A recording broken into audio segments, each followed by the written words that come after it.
Hello and welcome back to Shakesyear. We are working on Much Ado About Nothing and we're still in Act 3 according to the folio. According to other versions, we're now in Act 3, Scene 4, and yesterday we wrapped up what would be Act 3, Scene 1, so we've got a couple things that we need to fill you in on. So the stuff that has happened up until now, Claudio and Hero are going to get married, but in the time that we're waiting for that wedding to happen, Don, Pedro, and Claudio and Leonardo have decided that they're going to try to make Beatrice and Benedict fall in love with each other. So the three men had a conversation within earshot of Benedict where they're like, Beatrice is in love with him, but she should never tell him because he's not worthy. And then on the other side, we had Hero and Margaret and Ursula having a conversation within earshot of Beatrice, or actually it was just Hero and Ursula having that conversation within earshot of Beatrice, saying, Beatrice isn't worthy of Benedict, who is completely in love with her, so we told him never to tell her, that sort of thing. So both Beatrice and Benedict, at very minimum, their curiosity has been piqued. So at the beginning of Act 3, Scene 2, we have Don Pedro and Benedict and Claudio and Leonardo, and they're chatting, and everybody's sort of making fun of Benedict because he's showing signs of being in love, like he's shaved and all of this sort of stuff. And Benedict finally has enough of it, and he takes Leonardo aside, and Don Pedro and Claudio think that it's so that he can ask for Beatrice's hand, because Leonardo is Beatrice's uncle.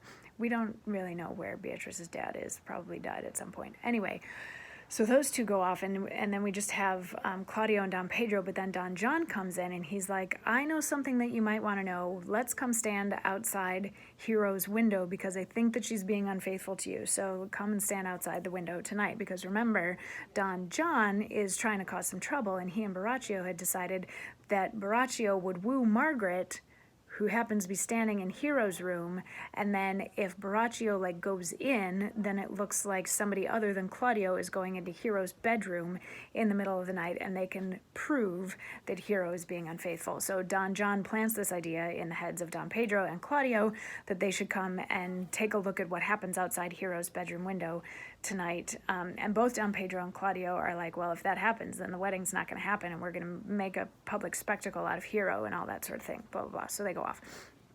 Act 3, Scene 3, as it's called, starts off with a couple watchmen, Dogberry and Burgess, and they're talking, and they're trying to figure out who's going to keep watch and do stuff, and they're the comic relief in a comedy, actually.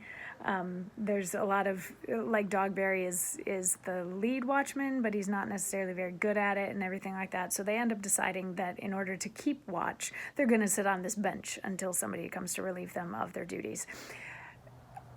Behind them, Borachio comes in with one of his friends, I think Claude, is that his name? No, Conrad is his name, that's it, Conrad, Borachio and Conrad, and Borachio starts bragging about this thing that he has just done where he wooed Margaret in Hero's window, so that at least Claudio, if not Claudio and Don Pedro, thought that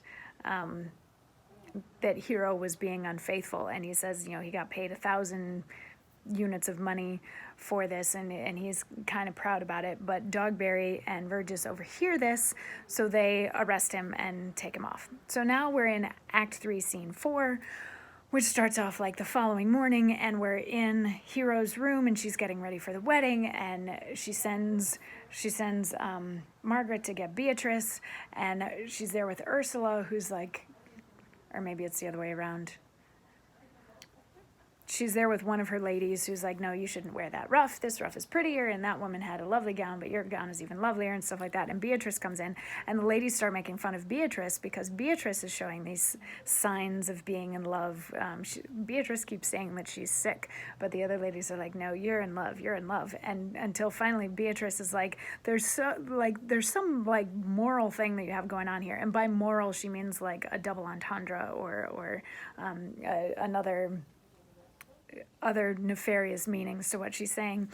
And so we get to hear from Margaret, who says, moral? No. By my troth, I have no moral meaning. I meant plain holy thistle. You may think, perchance, that I think you're in love. Nay, by your lady, I'm not such a fool to think what I list, nor list not to think what I can, nor indeed I cannot think. If I would think my heart out of thinking that you are in love, or that you will be in love, or that you can be in love. Yeah, Benedict was such another. And now has he become a man? He swore he would never marry, and yet now, in despite of his heart, he eats his meat without grudging.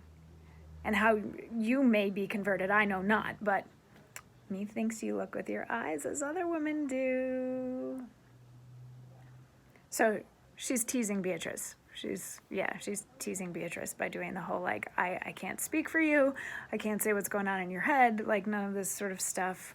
But you and Benedict were basically the same, both of you saying that you were never going to get married, never fall in love, none of that kind of stuff. But he seems to have calmed down and he's being a whole lot nicer, and you have a certain twinkle in your eye, so and then somebody comes in to say, like, we gotta get to the wedding, we gotta go and start that sort of business, so they go off so that Hero can get married.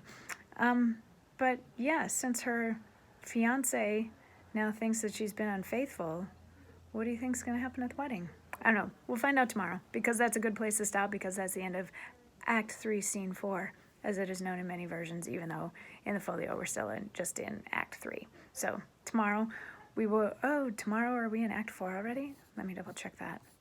Tomorrow we might be in Act 4, and I'll just have to tell you what happened in the end of Act 3. Isn't this so much fun? Yeah, tomorrow we're in Act 4, so I'll just tell you what happens in Act 3. But I'll tell you tomorrow. A little enticement for you to come back.